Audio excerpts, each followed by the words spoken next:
Hello, good evening, everyone. Welcome to this session of quantum mechanics, and I welcome you all in this session organized by the BARTI. So, friends, we are discussing quantum mechanics since last three, four lectures, and still, as we know, the quantum mechanics is a huge topic. And now today we'll focus on some of the aspects of quantum mechanics in terms of with respect to syllabus. So basically we'll focus for next three four lectures based on this syllabus. So today we will try to finish quantum mechanics in which the wave particle duality, Schrodinger's equation like a time dependent and time independent equation, then eigenvalue problems, particle in a box, harmonic oscillator. So these topics we will finish in today's session. So any questions related to this in between the session, you can stop me, you can ask me. I'm on. I can watch you. I can watch your comments and I can give the answers. So let us move. So I'm just passing from these all slides that already we have finished. Okay, in various lectures we have seen lot of things. We had a lot of deliberations why and how quantum mechanics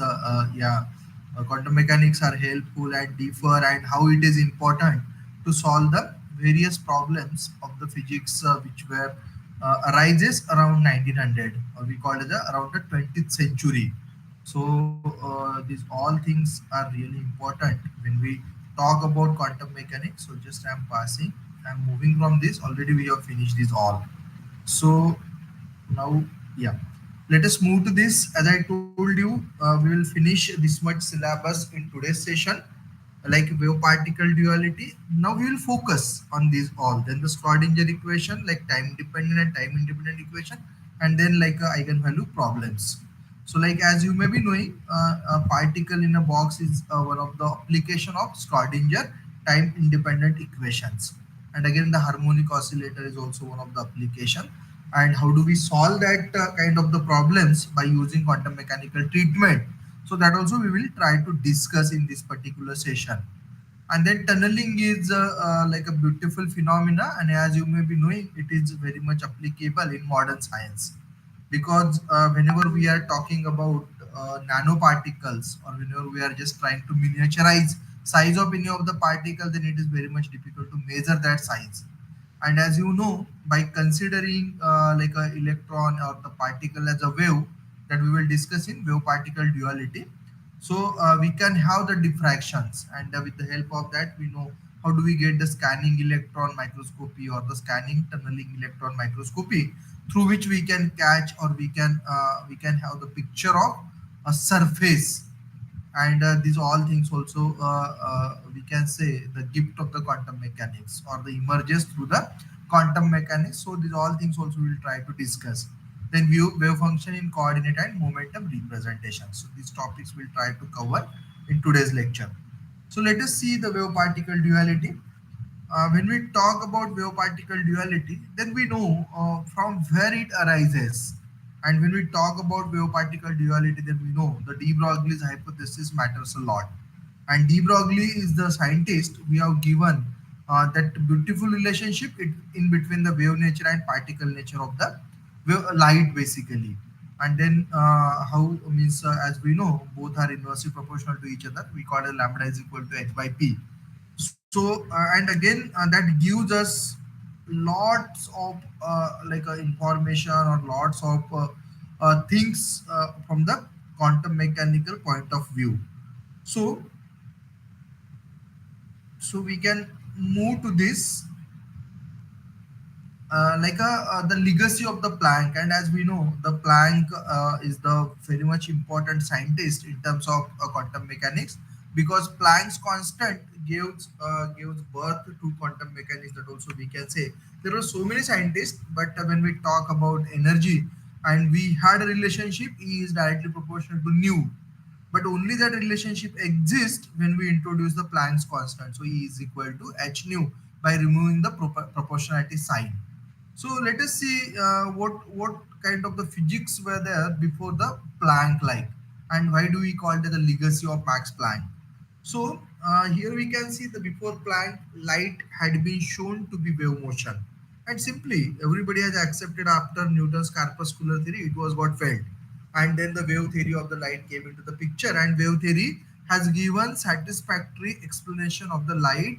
Light is having a wave nature by introducing various phenomena like interference, diffraction, polarization, scattering. These all phenomena could be explained with the help of wave theory very beautifully. So again, but the question arises, if we only accept the wave nature of light, then it is very much difficult to have the instruments like scanning electron microscopy or the scanning tunneling electron microscopy. So that is why means a new kind of the physics or the equations really help us to get the more insight about quantum mechanics. And then what Max Planck said, light does things that only waves do. So that is what means whatever the wave do that can be done by the light, because light has considered as a wave nature. Then like for example diffraction. So this is where light spreads out when it passes through a single slit. So as we know, as we know how this particular phenomenon, like we call it the bending of beam, can happen. And then with the help of bending of beam, so we can have some explanation about the wave nature of light also. You can see here very beautiful picture where we can see how light is passes from any of the slit basically, and it must have the mass, it must have the properties which can be possessed by any of the particle. Then the wave and particle nature of the light are both real, so that was also accepted around 1900, and we need both ideas to explain the behavior of light. So this is called the wave particle duality. Now you can see here there is a crux of the wave particle duality. So initially, as I told you, the only theory was like that the light was just considered as a wave. And again, before that, you may be knowing when there were Newton's corpuscular theory, and then on the basis of that, Newton said there is a ether medium, and if there is only ether medium, then can only light can be passes. But that was not proved by him, and it was failed also. That was around I think 1700 or the 1800 something. But again, finally now here we can see that was the concept which was made wrong, but the particle nature again comes into the picture. So thought is again here we can see how it is coming like. And again after Planck's explanation, it was just accepted light is having a dual nature, particle as well as a wave nature. And then again the de Broglie is one of the most important scientists comes into the picture. So when de Broglie explained, and de Broglie just tried to explain both the nature of light at the same time by performing the experiment. And you can even tell me the name of that experiment? Which experiment was performed by the de Broglie? Yes, anyone can tell me? Yes, yes, I'm waiting for your answer.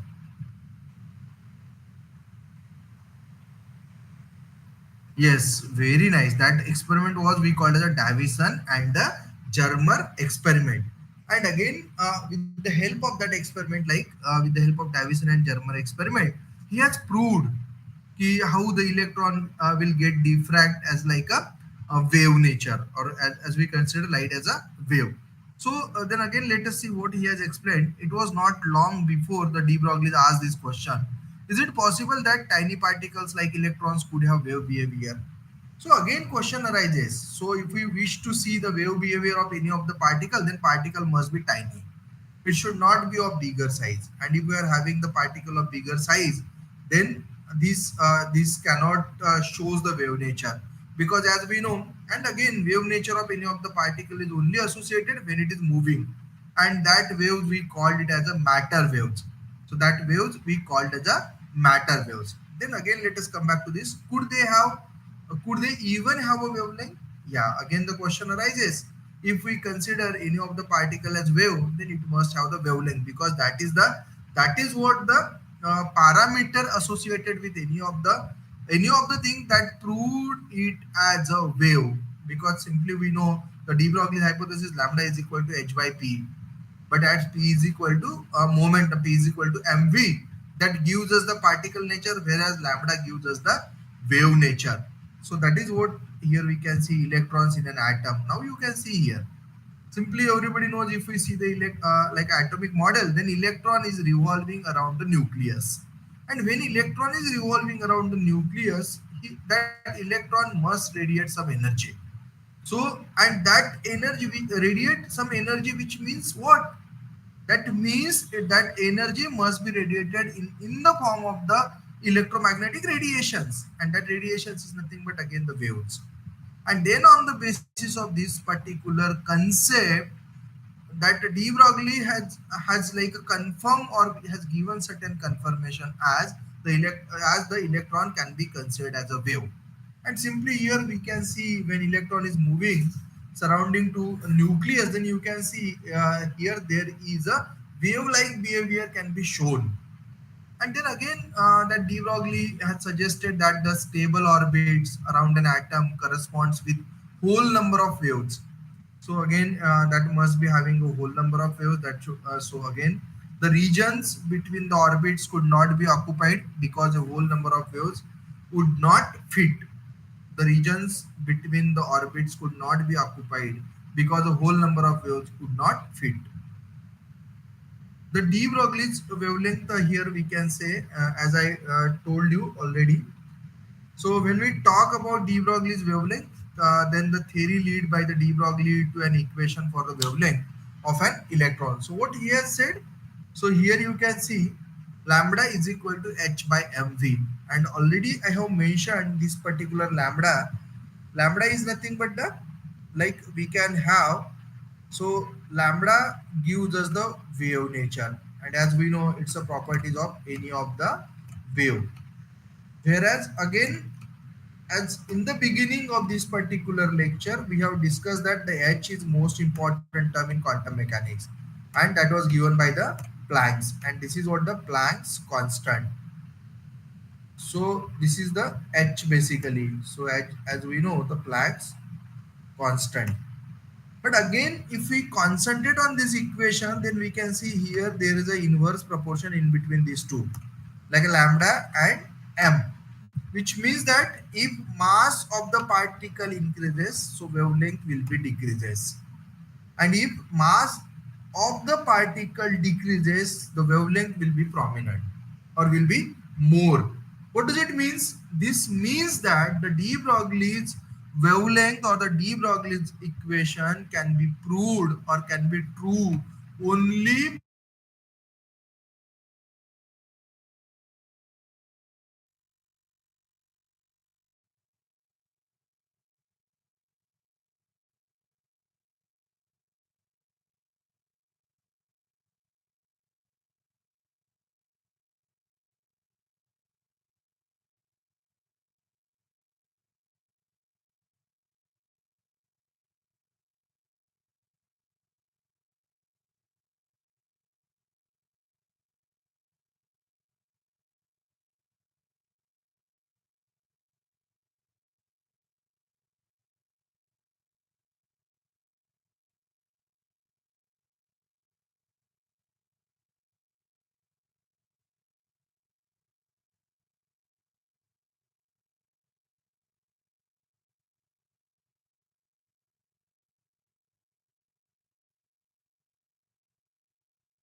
That must have,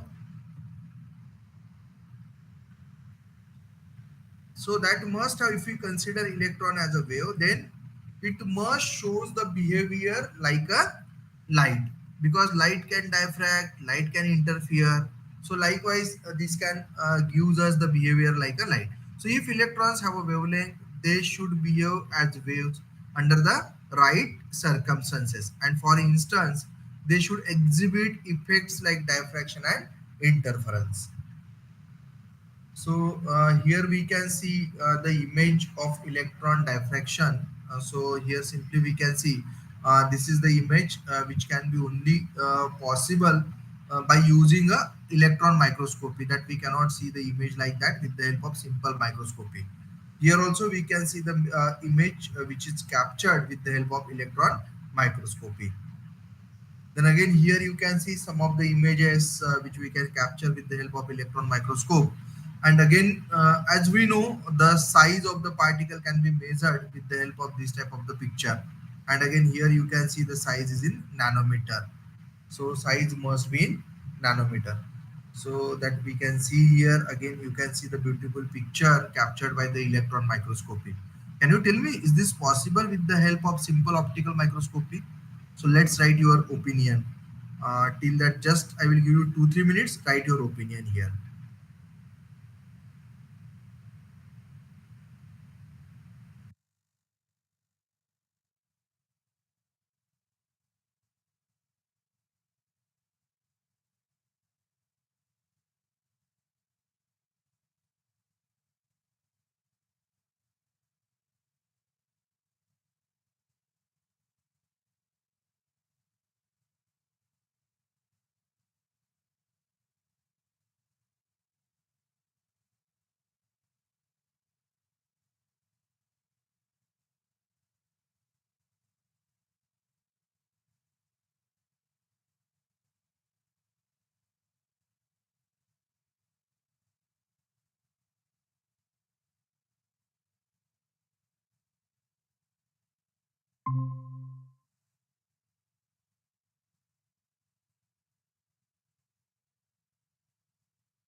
I hope you got the point here, which I'm just trying to discuss or the convey with the help of the electron microscopy. Let's. I want to go back because I think some time back the slide was not visible, so I will just go back from here. Yeah, and I will just recall what we learned. So just we learn from this कि after Planck what happened. So that is what the learning we had. Like means the Planck has considered, like I had found that light under certain circumstances behave as a stream of particles, and then he called it as a photons, and these particles are as real as electrons, and the wave and particle nature of the light are both real. That also we have discussed, and we need both ideas to explain the behavior of light and this is called as a wave particle duality. Then again the de Broglie, we were discussing about the de Broglie. De Broglie is the scientist who has given the concept of duality. And again, when he has given or introduced the concept of duality, when at that moment he has considered electron is revolving around the nucleus, and when electron is revolving around the nucleus, that radiates some energy. That you can see here. Here there is a radiation, you can see when electron revolve around the nucleus. And then on the basis of this concept, he has considered electron as a wave, and when it is electron is moving surrounding to nucleus, then you can see how it can possesses the wave-like behavior. So that also he has explained. And finally, he has given one of the beautiful relationship, that is a lambda is equal to h by mv, where he has proved if the wave nature is more, then the particle nature will be less. Because here you can see the lambda and m is having a inverse proportion with each other, and that is what the explanation given by the de Broglie. And then that particular concept is more useful when he has just tried to carry out experiments with the electron diffraction, and he just tried to measure the wavelength with the help of electron as well as with the help of the light, and then he found the wavelength of the x-rays it's like approximately similar, or the and again from that the wavelength of the electromagnetic radiation is approximately similar with the help of Davison and Germer experiment, and he has concluded that the light can possesses both the nature, wave nature as well as the particle nature. And again here some of the pictures we can see, we are able to capture by considering means the electron or the light has a particle nature, or the electron like particle has just particle is behaving just like a waves, and that is why we can have the electron microscopy. And here you can see how beautiful pictures are there, which is being captured with the help of electron microscopy. So this is what the general ideas about the de Broglie's hypothesis. And again, de Broglie's hypothesis can be proved, and we can discuss lot of things about de Broglie's hypothesis. So Again, now let us move to like some Schrodinger's equation, time dependent and time independent equation. So again, we know the Schrodinger is again one of the most important scientists in the field of quantum mechanics, because as we know, whenever we know we are having the phenomena, we are having the different phenomena. But again, question arises: if we want to explain this phenomena, we need some mathematics. And because of this, as we know, when we talk about quantum mechanics, then in quantum mechanics there are two types of the equations or the set of equations. With the help of that, we can solve the problems. One we called as a wave mechanics. That is what we can discuss with the help of the Schrodinger's equation.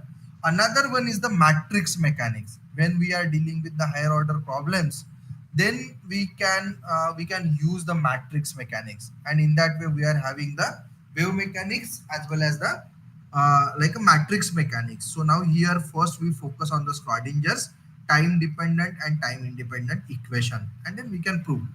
So now you can see an equation for matter waves. Simply now we know whenever there is a particle which is moving, then we can consider that there is a association of the waves to that particular particle, and the waves which is associated with that particle can be considered as a matter wave. So I hope you got the clarity about matter waves, how the matter waves are differ from the ordinary waves. So now simply we can have this set of equations we can see here. So when we want to solve the or the derive the like Schrodinger's time independent and time dependent equation, then we can consider psi. Now here we know the psi is what? Psi is the function of like a position and time, and even though it may be the function of x, y, z, if we consider three dimensions, and the time, and again that can be written e to the power I kx minus omega t. And once we use this particular psi, and once we solve by using some classical treatments, we can use some classical mechanics to reach to these equations, then finally we can come to this particular equation. So that you can see the for matter waves in free space, although we called it as a, here you can see free space means here there is no parameter of the time, and here it comes I h cross del psi by del t. So this I h cross del by del t is the operator operating on the psi, and is equal to minus h cross square upon 2m del 2 psi upon del x2. So this is what this equation gives us. What it gives us? So the Schrodinger equation is also related with the addition of the potential energy and the kinetic energy. But when we are dealing with quantum mechanical system, then Schrodinger equation is true, because here we are considering the small particle, and particles to the small particle there is association of the waves, and that waves we called it as a matter waves. So this is what here we can see the Erwin Schrodinger. And again he has given this beautiful explanation where we can see the total energy E psi is equal to minus h cross square 2 upon 2m or over 2m d2 psi upon dx2 plus v of psi. So this is nothing but the addition of, this is the potential energy term, this is the kinetic energy term, and that equation can be solved for the psi. And once we solve this equation for psi, then then we can have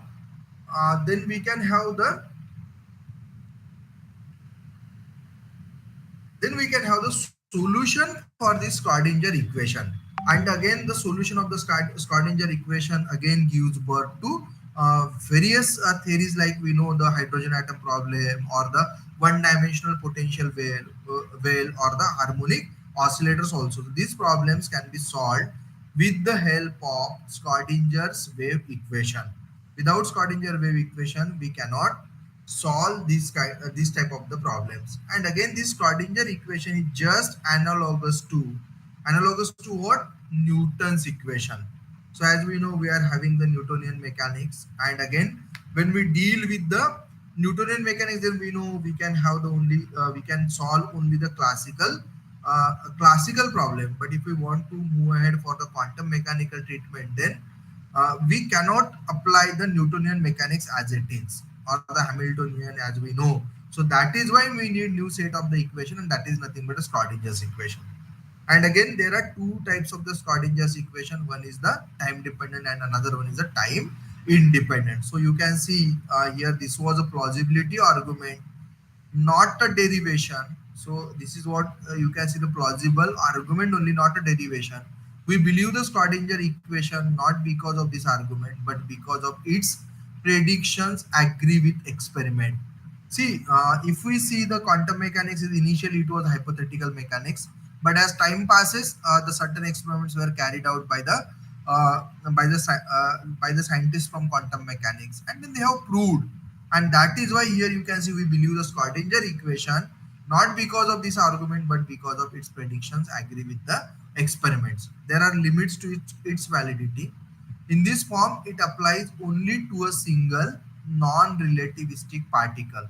So that you can just, this is the crux of this particular equation, and that must be useful for your competitive examination, where there is expectations for MCQ type of the questions. So there are limits to its validity. In this form, it applies only to a single non-relativistic particle, that is one with non-zero rest, that is one with non-zero rest mass and speed much less than c. So only if this condition is satisfied by the particle, then and then only we can apply the Schrodinger's time independent equation. So this is the crux of this particular equation.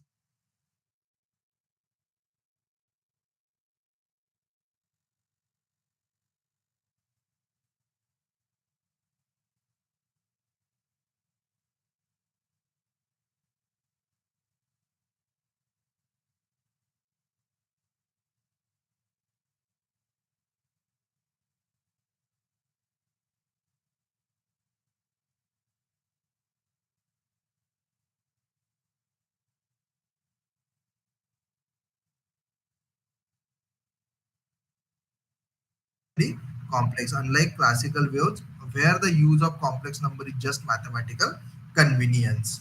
So these are the crux of the Schrodinger's equations, and these things are really important while solving the quantum mechanical problems. Now let us see the interpretation of psi, from where psi comes. So see, psi doesn't have any value, so we can say, but when we multiply psi to its complex conjugate, when we multiply psi to its complex conjugate, then we call it as the mod of psi square, and it has a value. It has a certain it has, yeah, then and then only we can have the like quantum mechanical treatment. And here you can see the quantity mod of psi square is interpreted as the probability. As already I have mentioned, it's a probabilistic mechanics, and the quantity mod of psi square is interpreted as the probability that the particle can be found at a particular point, at a particular point x, and at a particular time t. So friends, you may be knowing about the concept of one-dimensional potential well. So in case of one-dimensional potential well, what we do, we can consider this is the potential well. Having the length, you can see the length is L. And now the question arises over this length L, like you can see x is equal to 0. So to here x is equal to L. So if electron is present inside this well, then how do you find out the position as well as the momentum of that particular electron? It is the question, because we know electron is a microparticle, and then we cannot apply the classical mechanics. So then how do we find out? Then what we consider in case of quantum mechanics, we can consider the wave function associated with that particle, and then we can solve this kind of the equations with the help of Schrodinger's time independent equation. And that is what you may be knowing, the one dimensional potential well problem, where we can arise to the certain solution that is most important in physics, that is En is equal to, you may be knowing, can anyone tell me? N square hs square, n square hs square upon 8 m L is the length, ml square. So this is the most important concept which we have to understand in electromagnetic radiation.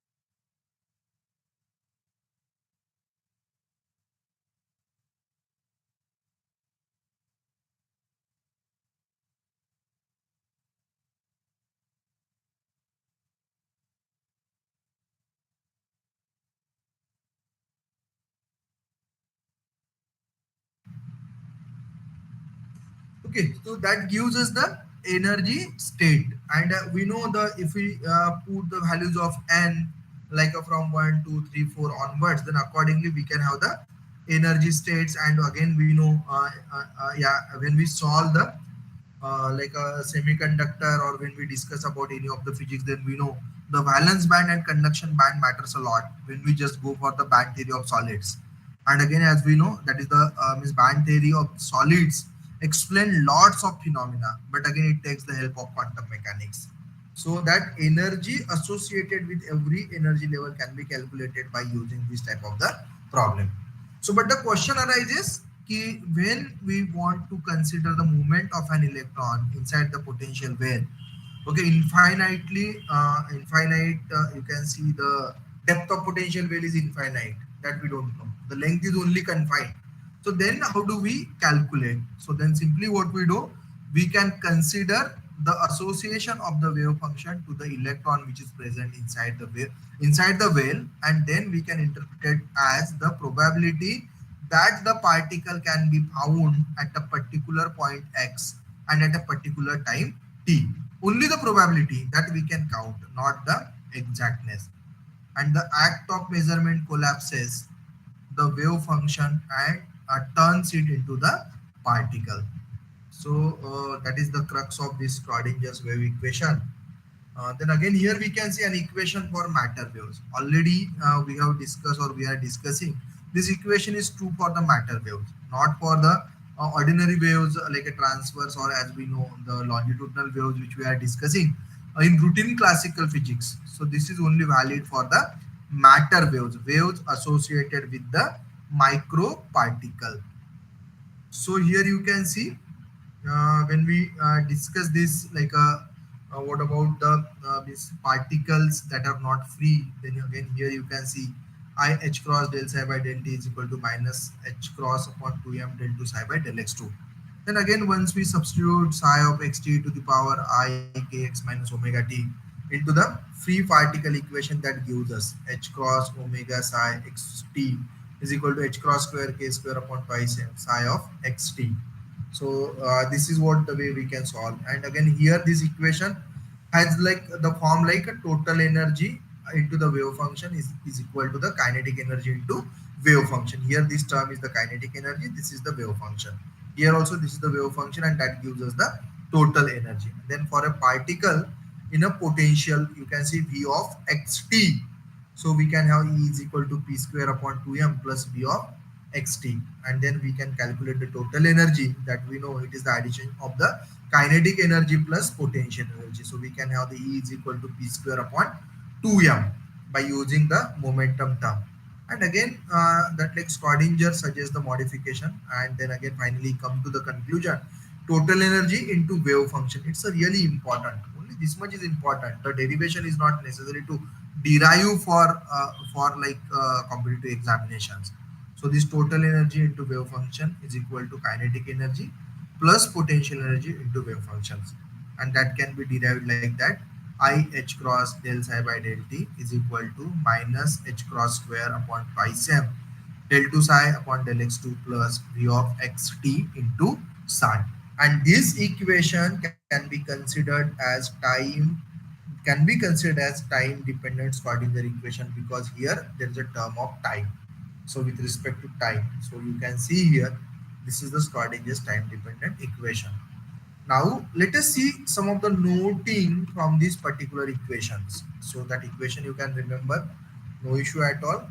Every books of quantum mechanics like quantum mechanics by Aruldas, or quantum mechanics by Sheep, or quantum mechanics by Merzberg, you can just refer for the for like solutions of these all equations. These are the beautiful books. You can refer this for better understanding of the quantum mechanics.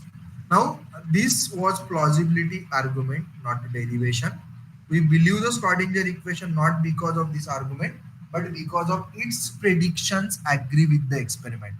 That was the initial. That was only agree like argument, but that argument now here we can see confirms with certain experimental evidences. Even though recently you may be knowing the gravitational waves was proved, the concept of gravitational waves was proved again and again. You may be knowing about the quantum entanglement. That also gives concrete evidences of existence of the quantum mechanics. So you can read that quantum entanglement. So there are limits to its validity. In this form, it applies only to a single non-relativistic particle, that is one with non-zero rest mass and the speed much less than c. The Schrodinger equation is partial differential equation in x and t, like classical wave equation. Unlike the classical wave equation, it is first order in time. So again, the Schrodinger equation contains the Schrodinger equation contains the complex number I. Already we have discussed about it. Therefore, its solutions are essentially complex. So because as we know, psi doesn't have any physical significance. When we multiply psi by its complex conjugate, like psi into psi asterisk, then it becomes the mod of psi square. And it has a physical significance. And that is what you can see. So we can use that particular psi in any of the equations. Note the positive sign of the I in the Schrodinger equation. This came from our looking for plane wave of the form psi is equal to e to the power minus I omega t. Then we could equally well have looked for the solutions of the form. Then we would have got a negative sign. This is matter of convention. Now, a very well established equation here you can see I h cross del psi by del t is equal to minus h cross square upon twice m del 2 psi upon del x2 plus v of xt into psi. So this is the like a form of Schrodinger's equation, so that we can adopt. Now again, here you can see when we discuss about the time-dependent Schrodinger equation, then the Hamiltonian operator plays a vital role while discussing this. And here you can see here we can have the different operators which are just operating on the equations. So simply here I already told you I h cross del by del t is the operator. Here again you can see minus h cross square upon 2m d2 upon dx2 is the kinetic energy operator. Then again v of xt is the potential energy operator. So in that way we can have the different operators, and then finally we can come to this, can think of the RHS of the Schrodinger equation as differential operator that represents the energy of the particle. This operator is called the Hamiltonian of the particle and usually given the symbol. Hence, there is an alternative shorthand from the time-dependent Schrodinger equation. Here you can see IH cross del psi by del t is equal to H cap or H hat, we can say like that, psi. So here we can see H cap into psi, we can say. So it's the Hamiltonian is a linear differential operator. So we can have these all terms. This term can be considered as a Hamiltonian operator. And Schrodinger equation is linear homogeneous partial differential equation. Again, let us see the like interpretation of the wave function. And when we try to